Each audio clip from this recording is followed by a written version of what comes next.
Okay, so today what I wanted to go over with you guys is a framework. So what we've been learning and what we've been discussing over the course of our time working together, a lot of it, as you now have seen, has come from awareness, distinctions, and aha moments, and being more aware, consciously aware of how we're functioning and the belief systems that we hold and how we're operating, right? Because what we know for sure is that by the time we're 35 years old, we are running on a program. So essentially, how we're operating on a daily basis is going to be run on a program. So what we want to do is we want to be able to look at, is this program serving us or is it not serving us? And most of the time, what we'll notice is the program may not necessarily serve us, because what it does is it elicits toxic emotions and belief systems and thoughts. And we feel, hold on, I'm stopping all the video just so everyone knows, for the training, there's no video on for the training. So if you see me turning your video off, please don't take it personally. It's just the way that I run the meeting for the training part.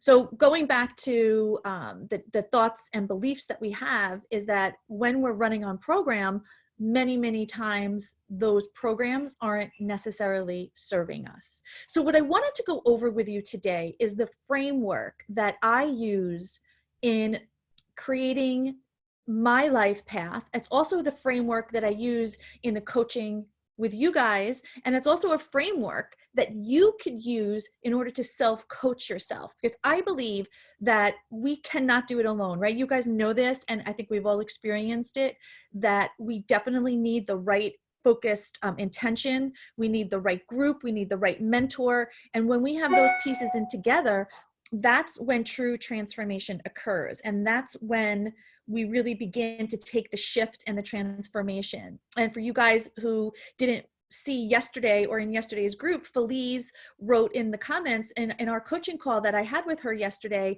that we came upon this distinction that was in her possible programming, that now she was like, I didn't uncover this in years of therapy.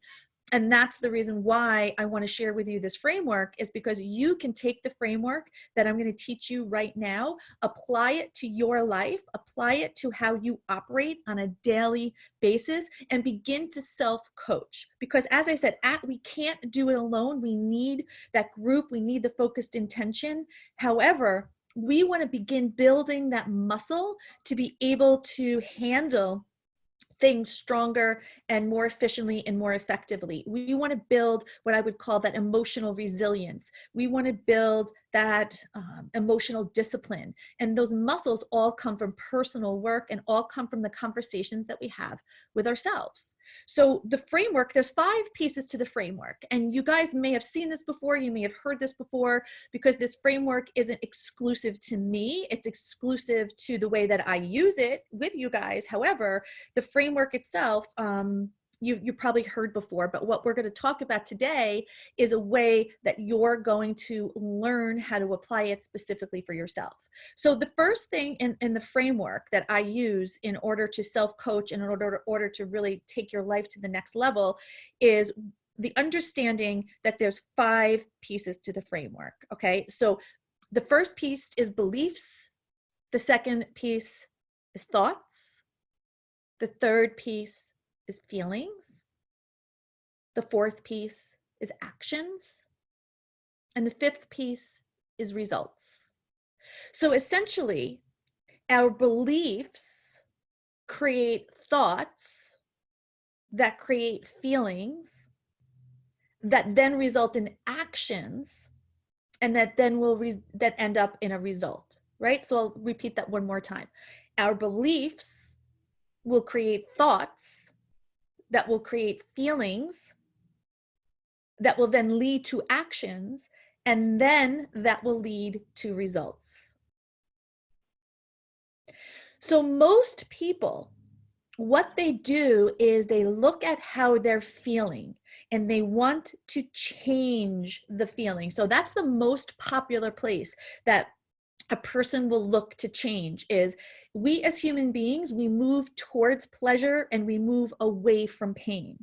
So we're going to always look at where can we move towards pleasure and move away from pain. So that's a feeling, that's an emotion, right? So we're going to look, most people will start there, is how do I change this feeling? I don't want to feel this. And you probably have heard this a million times, and you may have even said it to yourself a million times. And that is, I don't want to feel this. How can I avoid this? I don't want to be in this state. I don't like how this is feeling. I don't want to be blah, blah, blah, right? And this is how we premise what we want. We actually premise it with what we don't want. But think about this.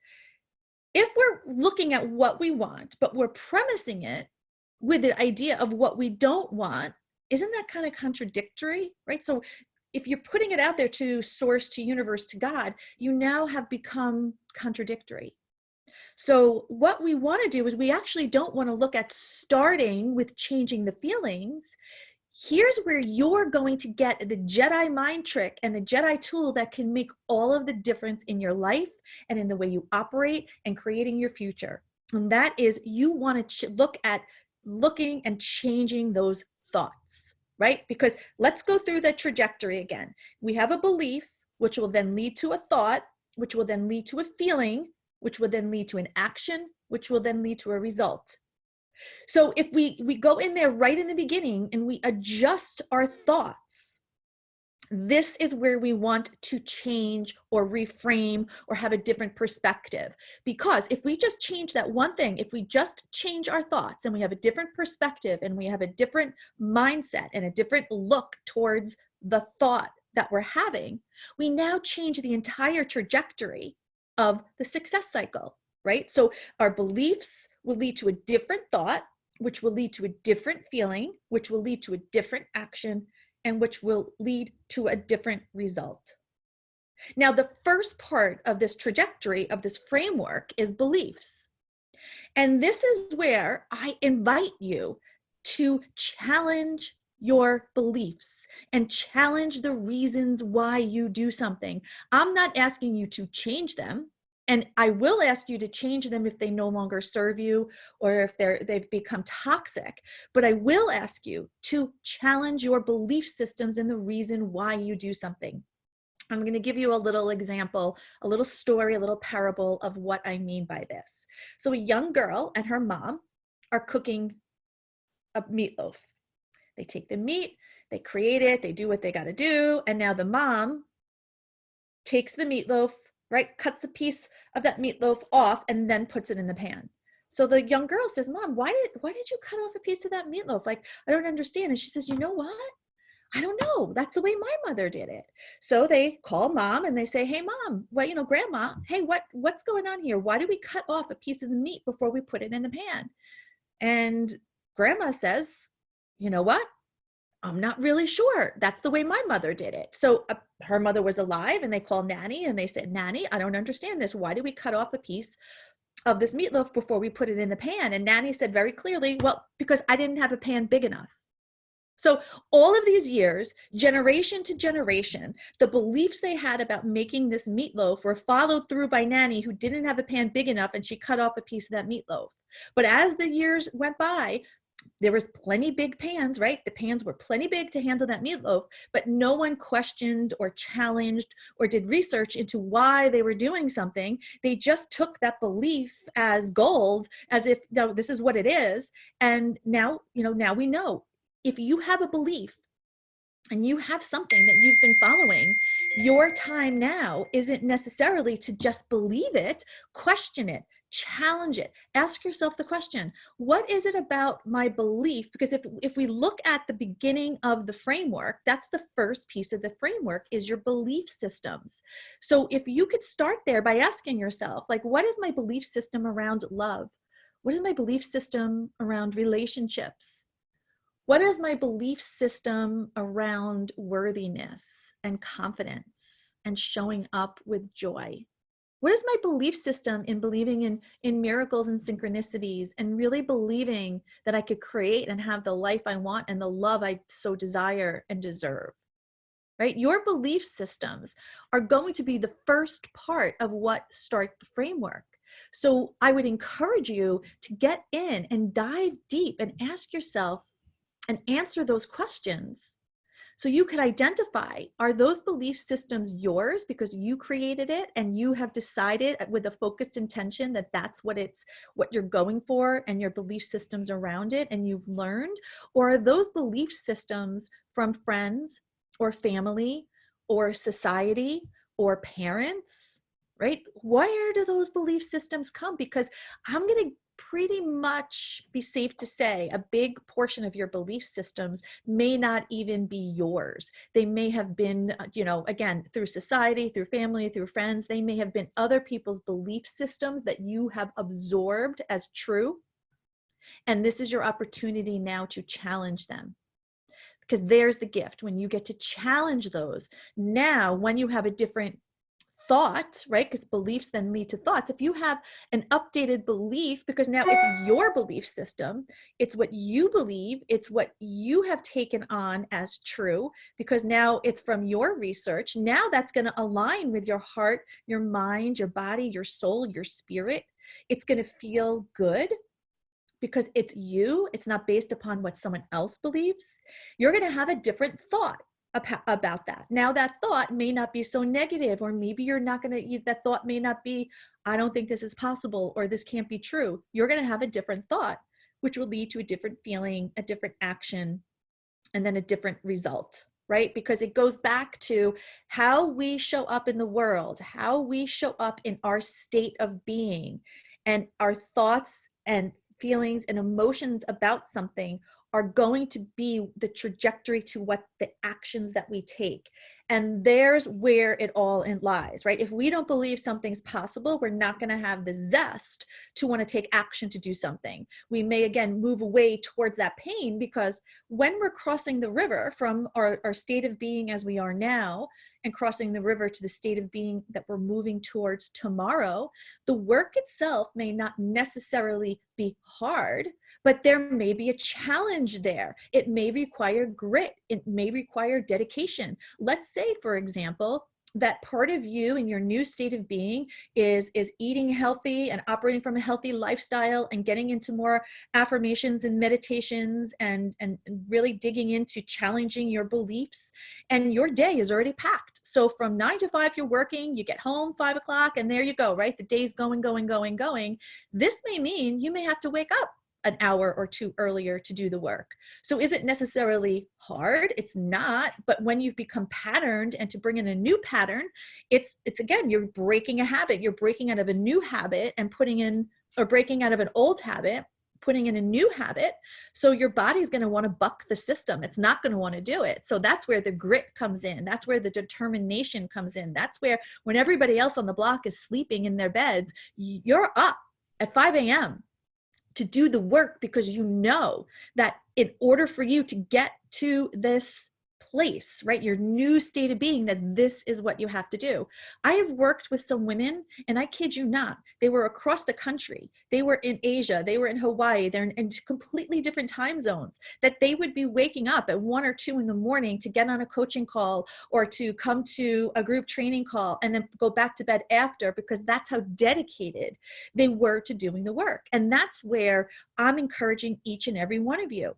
Listen, if this was easy, everybody would be doing it, but you are not going down the easy path. You've made a decision by investing in this program, by doing the work. You have made a decision that you're not interested in necessarily easy. What you're interested in is transformation and results, because it's no longer important just to know the information, but you need to know how to use this information, because that's what's important. Because when you put the pieces together, when you look back, you're going to be doing work like no one has ever done before in this period of time, and you're going to create the life that you want and the trajectory where you're going. And right now it may look like everybody else is having a good time and everyone else is having a great life, but they're not doing the work, and they're not getting up at 4 a.m. to do the work. And it may seem like, you're missing out on all the fun, but give it a few years when you're in your amazing life and you're not making any changes because you understand exactly the choices that you made, and you've done the work to attract your ideal soulmate. You've you've done the work for your career path, you've done the work for your personal path, and now you get to really enjoy the fruits of those efforts. And now the people who seemed like they were having all the fun, now they're suffering.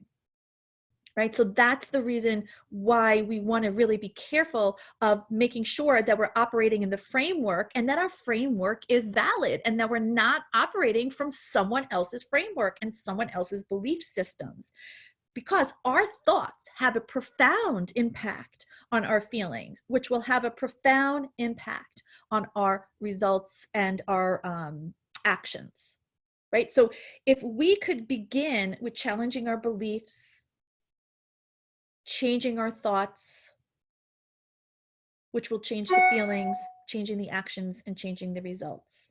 So what I wanted to do is, a lot of times people will ask me, Donna, how exactly can I do this? If we're talking about this framework, right, the 5 steps to this framework, how exactly could I do this? Because this makes sense to me. I can understand it intellectually, but so far as practicality, like how do I put one foot in front of the other, and how do I begin making these steps? So the first thing that I want to bring to the table is I'm going to share with you some questions that you could begin to ask yourself on this journey that will help you decipher what your beliefs are, what your thoughts, feelings, and actions and results are. And one of the first questions that you could ask yourself is, for anything, is what meaning am I making this? So you probably heard me say over time that we are meaning makers. And what I mean by that is that we will make a meaning out of pretty much everything. And it's not necessarily true, because what I will say is feelings aren't facts, right? Just because we're making a meaning about something and we have a feeling about it, it doesn't mean it's a fact. It means it's a feeling. So we want to be careful that we're not confusing our feelings with facts. That we want to challenge ourselves with the question is, here's what I'm showing up and I'm feeling X, Y, and Z. And what meaning am I making this? Because it could mean anything, right? Our perspective means everything. I could look at a lemon and the meaning I can make it is, wow, I love the color yellow. Wow, that's really, it looks delicious. You know, I'm really keen towards citrus fruits, so I'm going to love having lemon in my water. But now what happens if I look at it and I say, gosh, I really don't, let's say I hate the color yellow. Let's say it's a color that in school, let's say I went to Catholic school or something and I had a nun and she wore, or she abused, you know, hit my knuckles with a yellow ruler. So now I associate yellow with a horrific experience. So now when I look at a lemon, the meaning I can make it is, I don't like lemons. I don't like it. There's nothing about it. It looks like an ugly fruit. Matter of fact, I'm not even inclined to go towards citrus fruits without even trying it, but I'm making a meaning about it. So we want to ask ourselves that question with everything that's on the table. What meaning am I making it? And understanding that feelings aren't facts and not allowing ourselves to be confused by the two. Because what we go back to many, many times is when we make meaning out of something, it's because it's based upon a memory. Right? So a memory is a record of the past. Now, a memory can carry through with it feelings of guilt, pleasure, pain, right? It could have a multitude of emotions. And when you have a memory without emotion, that's where wisdom comes in. And that's what we're working towards. As a Divorcing Gracefully sister, we are working towards building wisdom. We are working towards emotional regulation, emotional balance, not making meanings out of things that don't serve us, that aren't true, right? Not assuming and not reacting and versus responding. So when we're pulling from memory of the past, what's important to understand about memories is that science has proven to us that 50% of our memory is not true. It is false. That an entire 50% of our memory is not true. Out of the remaining memory that has some validity towards it, we're going to do 3 things to that memory. We're going to distort it, we're going to generalize it, or we're going to delete it, pieces of it. So if you're going back from memory and you're living in the past, You're not giving yourself an accurate picture, and you're not functioning from a place that is going to give you what you need in order to create the life that you want. We don't want to be operating from the past. From that past self, we want to be operating from our future self. So what we can understand is that when you remember something and it comes with a feeling or an emotion, that's again where you could ask yourself, what meaning am I making this? Now, the second question that you could add to that is this true? It's a very simple question, but I will tell you for sure it's extremely powerful, is asking yourself, is this true? How do I specifically know that this is true?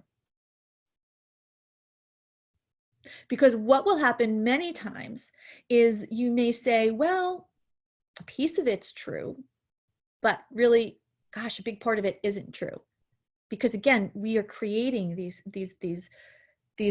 I guess, memories in a way that's going to best serve us. So when you ask yourself that question of, is it true? And how do I specifically know that it's true? Now you're going to allow yourself to have a different perspective and have a different conversation. So when you have a different conversation with yourself, it's going to elicit a different feeling, which will elicit a different action, which will elicit a different result. Do you see how this is all tied? When we go back, it really has 5 steps. It's a very simple process, but you see how it's all tied into each other, right? Each step is predicated on the step before it. So it's important that we address each area.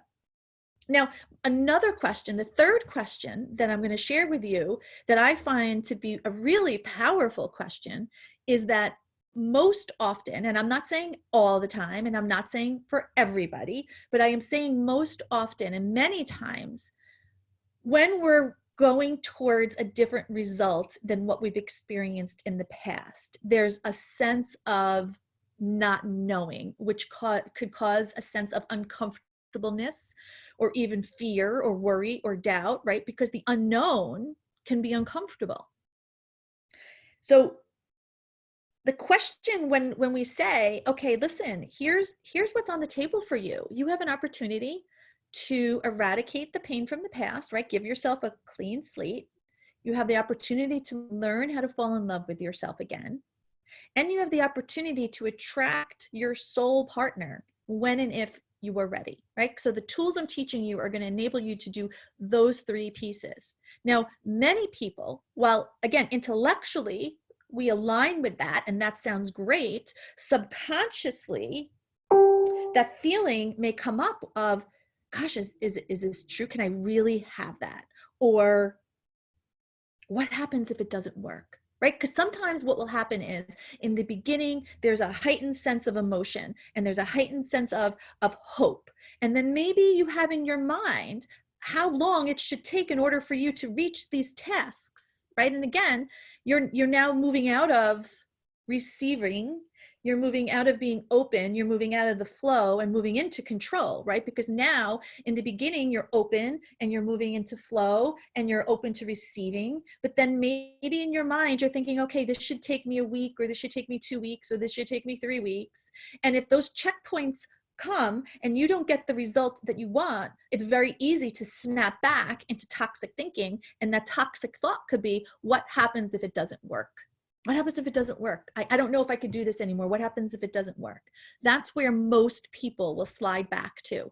And that's where, as a Divorcing Gracefully sister, you are not most people. You are exceptional. You are beautiful. You are exceptional. You are intelligent. You are smart. You don't slide back like other people. It's not to say that you're not going to have the same emotions and feelings, but you're not going to slide back because you're no longer going to allow that to slip past your awareness. Rather, you're going to ask the question is, what happens if it does work?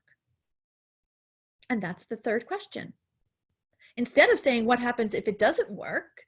How about asking yourself the question, what happens if it does work? Because isn't that a greater possibility? Isn't that the whole reason why you drew a line in the sand? Because you know there's a possibility. And what I know for sure is that God is no respecter of persons. And if I could have it, so could you. And if you have that small piece, that stillness of a voice in your heart that is saying, I know there's a better life for me. I know there's a better way to live. I know there's a better way to operate. I know there's a partner for me who I'm meant to be with because I'm not meant to be alone. That's your voice. No one else could hear that voice. Other people around you may think, gosh, you're crazy or you're nuts, until they see you succeed. Then they're going to want to know, what is she doing? Right? But as you're going through it, remember, you're a pioneer. You are building a brand new path. You are creating a brand new trail. Now, what do we know about pioneers who create new trails? They get hit in the face with sticks because nothing has been cleared. So you may get hit in the face with a few sticks. And I'm not saying it's not going to hurt, but because of your determination and your grit and your focus and your intention of where you're going, you're going to get there. And then most people are going to say, wow, what is she doing? I want to know. Because you're not going to look at what happens if it doesn't happen, what happens if the other shoe falls, what happens if this goes wrong, or what happens, if this doesn't work out the way that I thought. It's not to say we shouldn't be planning if things don't go the way we want. However, what we know is we come to the table saying, I have all of the tools, I have all of the information, I have all of what I need to handle whatever comes in front of me. So I am not going to focus. I'm not going to drive my focus into what doesn't work. I'm going to say to myself, okay, what doesn't work area, I'm going to put you in a box. I'm going to let you know I'm taking you out of my brain. I'm putting you in this box.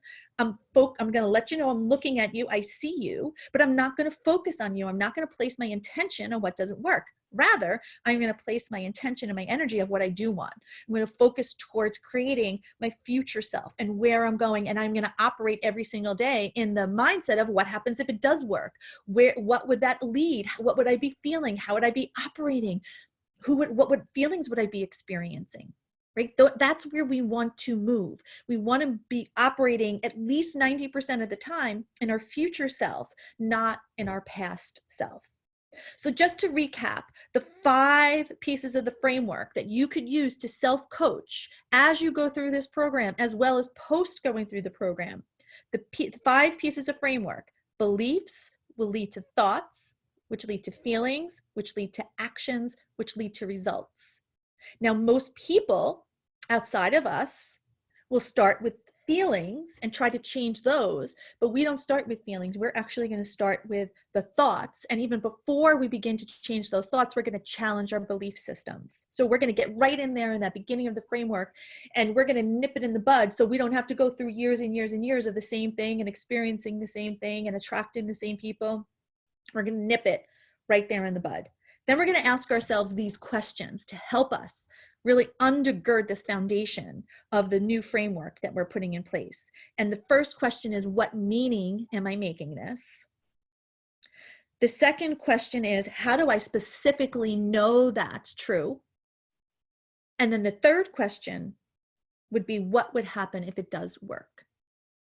So when you put the framework plus those questions into play, I can't even tell you the awareness points and distinctions points that you're going to get from it. And now that you have the information, you can't unlearn this. So if you know that your beliefs create your thoughts, which create your feelings, which create your actions, which create your results, wouldn't you agree with me that when a toxic thought comes through, you're no longer going to allow it to go right to the program, and you're no longer going to allow that toxic thought to rule you. Rather, you're going to challenge it. You're not going to allow it to go into your awareness. You're going to challenge it, and you're going to figure out, is this true? Is this not true? Is there a different perspective I could look at, and how could I reframe it? Because you are no longer going to be the same person. You're no longer operating from the program and operating from the past, because you're just not allowing yourself, your familiar past, to become your predictable future. That's not an option. So now that you know this, you're in a whole different ballgame, girls.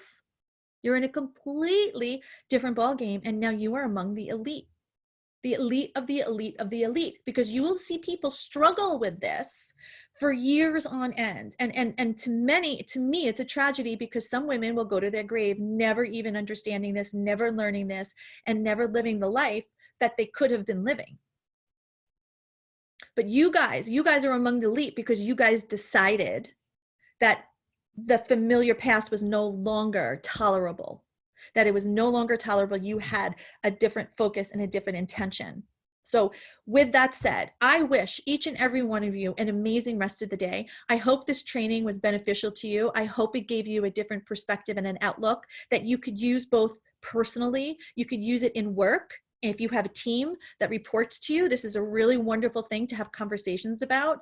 Your family, this is something you could share. And you guys know that I recommend having family meetings. When you have a family meeting with your family, you could certainly share this with them and go over it and address it, because when you have a framework, now it takes the onus off of you to figure out something. You can actually just look at the framework. So you could apply this across every area of your life. And I do hope that you got something out of it, a different distinction, a different awareness. And I send each of you much love, sending you hugs, hoping you have an amazing rest of the day. And I will catch you guys on the other side. See you later. Bye.